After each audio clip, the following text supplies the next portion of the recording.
آئیے ایک بار ہم اور آپ عقیدت و محبت کے ساتھ نبی پاک صلی اللہ تعالی علیہ وسلم کے بارگاہ مقدسہ میں جن حضرات کو جو درود یاد ہے اپنی جگہ پر بیٹھے بیٹھے مسکرا کر نبی پاک صلی اللہ تعالی علیہ وسلم کے بارگاہ درود پاک پڑھیں۔ اللہ رب محمد صلی اللہ علیہ وسلم نحن عباد محمد صلی اللہ علیہ وسلم بلغ العلا بکمالہ کشف الشجا بجمالہ حسنت جمیع خصالہ صلو علیہ وآلہ۔ میں کلام اعلی حضرت کے کچھ شعر پڑھتا ہوں۔ 11 شریف کا مہینہ چل رہا ہے، میں کچھ شعر آپ کے دیار محبت میں حاضر کرتا ہوں، محبتوں کے ساتھ سنیں۔ بریلی کے امام رضا لکھتے ہیں کہ واہ کیا مرتبہ غوث ہے بالا تیرا، واہ کیا مرتبہ غوث ہے بالا تیرا، اونچے اونچوں کے سروں سے قدم اعلیٰ تیرا، سر بھلا کیا کوئی جانے کے ہے کیسا تیرا، سر بھلا کیا کوئی جانے کے ہے کیسا تیرا، اولیاء ملتے ہیں آنکھیں وہ ہے تلوہ تیرا، اور کیا کبھی جس پہ حمایت کا ہو پنجہ تیرا، کیا کبھی جس پہ حمایت کا ہو پنجہ تیرا، شیر کو خطرے میں لاتا نہیں کتا تیرا، شیر کو خطرے میں لاتا نہیں کتا تیرا۔ آج آپ جو محفل پاک میں بیٹھے ہیں صرف اسی مقصد کے تحت بیٹھے ہیں کہ مرحوم حاجی ناصر الدین صاحب کے نام پر زیادہ سے زیادہ ایصال ثواب ہو، یہی مقصد لے کر بیٹھے ہیں نا۔ ان کے بیٹوں نے مل کر اس پروگرام کو سجایا ہے۔ کسی شاعر نے کہا کہ دلا غافل نہ ہو یہاں تک یہ دنیا چھوڑ جانا ہے، دلا غافل نہ ہو یہاں تک یہ دنیا چھوڑ جانا ہے، بغیچے چھوڑ کر خالی زمین اندر سمانا ہے، اور عزیزاں یاد کر وہ دن جو ملک الموت آوے گا، عزیزاں یاد کر وہ دن جو ملک الموت آوے گا، نہ جاوے ساتھ تیرے کو اکیلا تمہیں جانا ہے، کوئی ساتھ جانے والا نہیں ہے۔ دنیا میں ہے تو بھائی کی محبت، دنیا میں ہے تو دوست کی محبت، دنیا میں ہے تو پڑوسی کی محبت، دنیا میں ہے تو رشتہ دار کی محبت، لیکن یاد رکھو کہ جب کوئی دنیا چھوڑ کر چلا جاتا ہے، اگرچہ بھائی ہو قبرستان تک پہنچائے گا،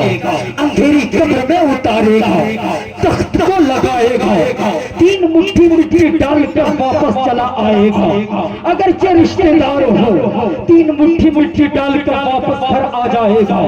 اگرچہ رشتہ دار ہو 3 مٹھی مٹھی ڈال کر گھر واپس آ جائے گا۔ یہ دنیا کے رشتہ داری صرف دنیا تک محدود ہے، لیکن اے میرے قوم کے جوانوں، میں جناب حاجی ناصر الدین صاحب کے بیٹوں کو مبارکبادی پیش کرتا ہوں کہ ان کو دنیا چھوڑ کر جانے کے بعد 1 سال ہو چکا ہے، لیکن آج بھی ان کے بیٹوں کے دلوں میں محبت برقرار ہے، آج بھی ان کی اولاد کے دل میں محبت برقرار ہے۔ ورنہ آج کے زمانے میں اگر کسی کا باپ انتقال کر جاتا ہے تو 40واں بڑا مشکل سے کرتا ہے، 40واں بڑا مشکل سے کرتا ہے۔ اگر ان کے بیٹوں سے پوچھا جائے کہ تیرا باپ انتقال کر گیا ہے 40واں کس انداز میں کرو گے، اپنے گھر میں کتنے قرآن مکمل کراؤ گے، اپنے گھر میں سورہ یاسین کتنے بار پڑھواؤ گے، کتنے علماء کو بلا کر ان کے لیے مغفرت کی دعا کرو گے، تو کچھ اولاد ایسی بھی ہے جو یہ کہتا ہے کہ میرے باپ نے میرے لیے کیا کر دیا ہے، میرے باپ نے مجھے کچھ دیا نہیں ہے، میرے باپ نے میرے لیے کچھ نہیں کیا ہے۔ اے میرے قوم کے جوانوں، میں بتانا چاہوں گا باپ کی عظمت کیا ہے، باپ کا وقار کیا ہے۔ ارے باپ جیسی دولت جس کے پاس ہے اس بیٹے سے پوچھو کہ باپ کی محبت کیسی محبت ہوتی ہے۔ آج تم کہہ رہے ہو کہ میرے باپ نے میرے لیے کچھ کر کے نہیں دیا ہے، ارے جب یہ جملہ کہا تو خدا نے تیری آواز بند کیوں نہ کر دیا؟ جب تو یہ جملہ کہا کہ میرے میرے لیے کچھ کر کے نہیں دیا ہے تو تیری زبان کیوں نہ کٹ گئی؟ اس باپ کو کہہ رہا ہے جس باپ نے اپنی اولاد کے خاطر گرمیوں کے موسم میں پسینہ بہا کر اپنے اولاد کی زندگی کا پروان چڑھانے کے چکر میں دن گزارتا رہا، دوسرے کے دروازے پہ جا کر تانا سنتا رہا، دوسرے کے گھروں میں جا کر کام کر کے گالیاں سنتا رہا، اس بات کے بارے میں کہتے ہو کہ میرے باپ نے میرے لیے کچھ نہیں کیا؟ اے میرے قوم کے جوانوں، میرے بچپنے کو یاد کر لو، اس باپ کے بارے میں تم کہہ رہے ہو جس باپ نے تجھے انگلی پکڑ کے چلنا سکھایا، جس باپ نے تجھے اپنے کندھے پر بٹھا کر محلے کے گلیوں میں ٹہل کر لوگوں سے یہ کہا کہ میرا بیٹا ہے، جب جوانی کا منزل میں پہنچے گا تو میرے لیے بڑھاپے کا سہارا بنے گا، میرے لیے بڑھاپے کا سہارا بنے گا، اس باپ کے بارے میں کہہ رہے ہو کہ میرے باپ نے میرے لیے کیا کیا، میرے باپ نے میرے لیے کیا کیا؟ ارے بچپنے کو یاد کر لو، عید کے موقع پر جب آپ کا باپ خود پرانے کپڑے پہن کر عید کی نماز پڑھ سکتا ہے لیکن اپنی اولاد کے لیے نئے لباس کا انتظام کر رہا ہے، ارے اس سے بڑھ کر اولاد کے لیے اور خوشی کی بات کیا ہو سکتی ہے؟ خود تیرا باپ پرانے چپل پہن کر عیدگاہ کے جانب جا رہا ہے لیکن تیرے لیے نئے جوتے کا انتظام کیا، نئے چپل کا انتظام کیا، نئے لباس کا انتظام کیا، ارے ایک اولاد کے لیے اس سے بڑھ کر اور خوشی کی بات کیا ہو سکتی ہے؟ اور خوشی کی بات کیا ہو سکتی ہے؟ اس کے بعد کہتے ہو کہ میرے باپ نے میرے لیے کیا کیا؟ یاد رکھو کہ تیرے باپ نے تیرے لیے وہ کر کے دیا ہے جس کے بنا پر آج دنیا میں سانس لینے کے قابل ہو، دنیا میں سانس لینے کے قابل ہو۔ نعرہ تکبیر، نعرہ رسالت، نعرہ رسالت، علماء اہل سنت، رحمت والدین کانفرنس زندہ باد۔ کہتے تو میرے باپ نے میرے لیے کیا کیا، اب کہاں کام کبوتر سے لیا جاتا ہے، آج کل عشق موبائل سے کیا جاتا ہے، پورا مجمع بولے کہ اب کہاں کام کبوتر سے لیا جاتا ہے، آج کل عشق موبائل سے کیا جاتا ہے۔ ہم نے دیکھا ہے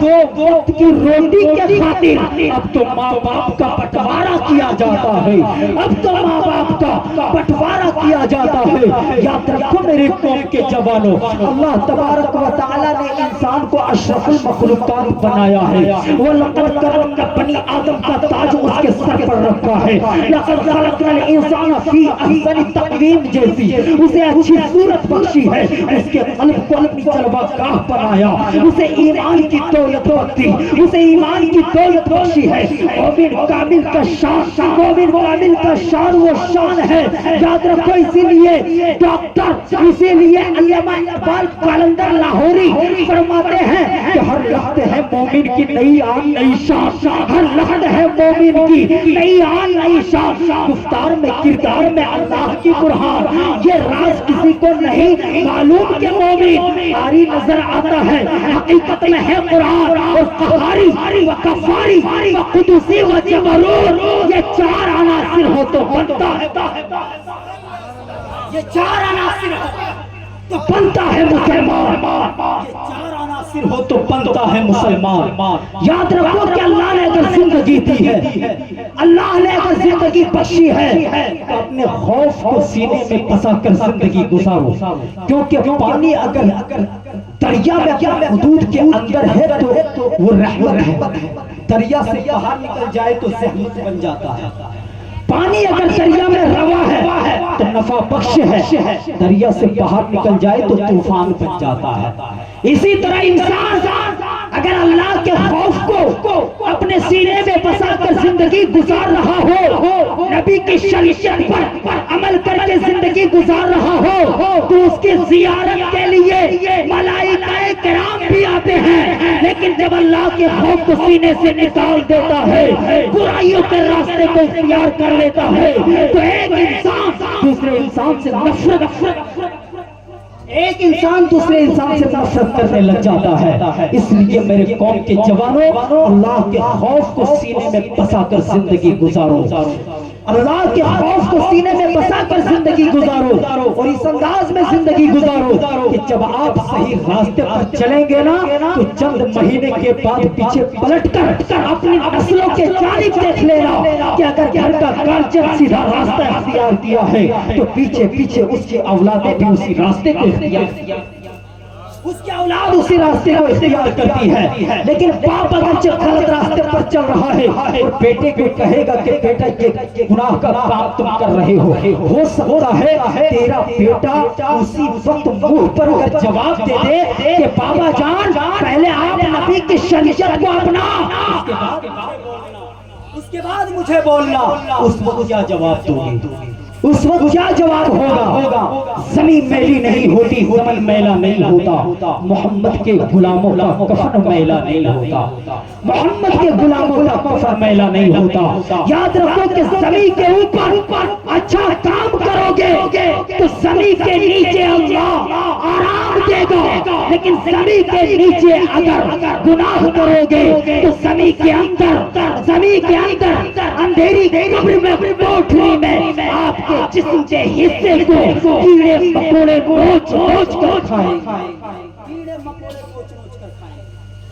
زمین کے اندر. اس لیے اپنے اخلاق کو سنوارنے کی کوشش کرو. ایک انسان ایک نوجوان اپنے جیب میں تلی کو لے کر گھومتا تھا, ماچس کے پاکٹ کو لے کر گھومتا تھا, ماچس. کسی انسان نے اس سے پوچھا کہ بیٹا مجھے ایسا لگ رہا ہے, محسوس ہو رہا ہے کہ تم سگریٹ پیتے ہو, تم سگریٹ پیتے ہو. کہا کہ اس سوال کرنے والے تم نے تو مجھے سگریٹ پیتے ہوئے دیکھا نہیں,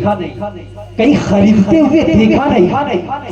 پھر تمہیں کیسے معلوم چلا کہ میں سگریٹ پیتا ہوں اور کس بنیاد پر کہہ رہے ہو کہ میں سگریٹ پیتا ہوں؟ اس سوال کرنے والے نے کہا کہ تیری جیب میں جو ہے ماچس رکھا ہوا ہے جس کی بنیاد پر میں کہہ رہا ہوں, مجھے شک ہوا. اس نوجوان کا جملہ سنو اور غور کرو, رات کی تنہائی میں کبھی جا کر سوچنا. اس نوجوان نے ماچس کی تلی کو نکالا اور کہا کہ بابا جان اس سوال کرنے والے اس ماچس کو دیکھ کر تو نے مجھ سے کہا کہ میں سگریٹ پیتا ہوں, میں سگریٹ کا عادی ہوں, لیکن ایسا نہیں ہے, میں سگریٹ نہیں پیتا ہوں, میں سگریٹ کا عادی نہیں ہوں, لیکن جب میرا قدم گناہوں کے جانب بڑھنے لگتا ہے میں اپنے جیب سے ماچس کو نکالتا ہوں اور اسے جلا کر اپنی ہتھیلی پہ رکھتا ہوں. جب میرا ہاتھ جلنے لگتا ہے تو میں فوراً اسے بجھا دیتا ہوں اور دل میں یہ خیال کرتا ہوں کہ دنیا کی آگ کو, جب یہ چھوٹی سی آگ کو میں برداشت نہیں کر سکتا ہوں تو کل میدان محشر میں جہنم کی آگ کو میں کیسے برداشت کروں گا,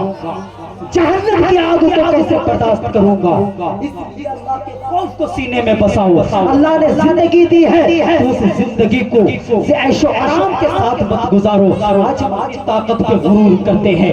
انسان دولت پہ غرور کرتا ہے. کسی کو اللہ نے اگر دولت دے دیا ہے تو فخر کرتا ہے کہ اللہ نے ہمیں دولت دے دی ہے. اگر کسی کے پاس طاقت ہے تو طاقت پہ گمان کرتا ہے. لیکن یاد رکھو میرے قوم کے جوانوں, جس دولت کو آپ نے اکٹھا کر کے رکھا ہے اس دولت پر آپ کی اولاد مزے کرتی نظر آئے گی. جس کی طاقت پر تم جس طاقت پر گمان کر رہے ہو, جس طاقت پہ اعتراض کر رہے ہو, جس طاقت پہ آپ کو گھمنڈ ہے, جب جسم سے روح نکل جائے گی آپ کے جسم کے اوپر مکھی بیٹھ جائے گی لیکن خود نہیں بھگا پاؤ گے. اس لیے اپنی طاقت پر غرور مت کر. اگر اللہ نے زندگی دی ہے تو اللہ کے خوف کو سینے میں بسا کر زندگی گزار.